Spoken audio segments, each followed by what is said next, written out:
美韩共同发布华盛顿宣言，朝鲜核力量发展让尹锡悦的行为出现了混乱。各位网友大家好，我是刘小飞。韩国总统尹锡悦跟美国总统拜登4月26号呢在白宫进行了首脑会谈，会后共同发表了一个阐述加强延伸威慑的华盛顿宣言。这个宣言内容并不复杂，涉及到了新增美韩军事训练，还有模拟演习，要成立一个美韩核磋商小组机制，还要扩大半岛周边美国战略资产出动等等。简单说呢，就是如果朝鲜对韩国实施核打击，美国将帮助韩国对朝鲜进行报复，包括美军自己也要动用核武器。另外呢，美国所采取的动作就是拒绝了韩国提出的美军在韩国部署核武器的要求，但是呢，答应了派弹道导弹核潜艇去韩国进行访问，这样能够向朝鲜展示美国的战略核打击力量的存在，告诉朝鲜美军弹道导弹核潜艇随时在发挥核威慑作用。另一方面呢，相比在韩国部署陆基的核武器，这种海上战备值班方式能够绕开不少法律跟程序问题，用不着让五角大楼在美国国会陷入无休止的争论。关键是安全，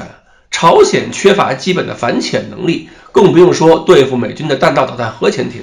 但是朝鲜的无人机可是能够在青瓦台头上来回转圈的，再加上朝鲜的弹道导弹也能覆盖韩国全境，所以在韩国部署美军的核武器，美军恐怕也不是那么放心。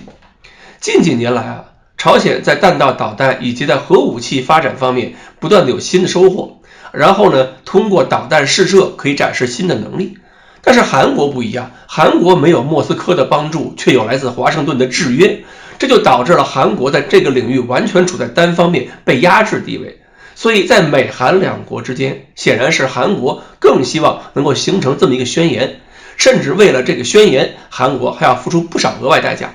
比如说，韩美两国首脑这次还发表了纪念韩美同盟70周年的韩美首脑联合声明，声明称两国首脑赞赏韩美为了消除韩国企业有关美国那个通胀削减法还有芯片与科学法案的担忧所付出的努力。美国出台这两个法案实际上是为了维护美国企业竞争力，损害的都是美国盟友的利益。刚刚出台的时候，韩国跟欧洲一样都非常不满意，结果现在韩国表示了本国企业不担忧了，理解了。可见美国的核保护伞呢，租金还真不便宜。这还不是韩国要付出的最大的代价。尹锡悦这次最需要我们持续关注的表态是在台海问题上的发言。他说台海问题不单纯是两岸之间的问题，并且他拿台海问题跟朝韩之间的问题做类比，说这是全球性问题。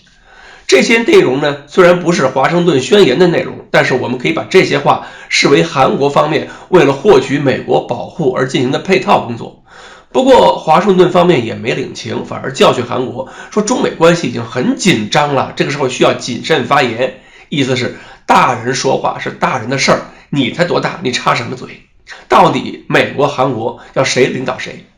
而且呢，说完这话之后，中国肯定是反应强烈。那么韩国方面发现中国反应强烈之后，为了缓和中国的怒火，马上还提出邀请中国领导人访问韩国。所以这一系列动作不难体现出韩国处理半岛问题的时候是想一出是一出，补丁上面打补丁。可见尹锡悦政府面对这样的重大问题，缺乏前后统一、步骤协调的宏观战略。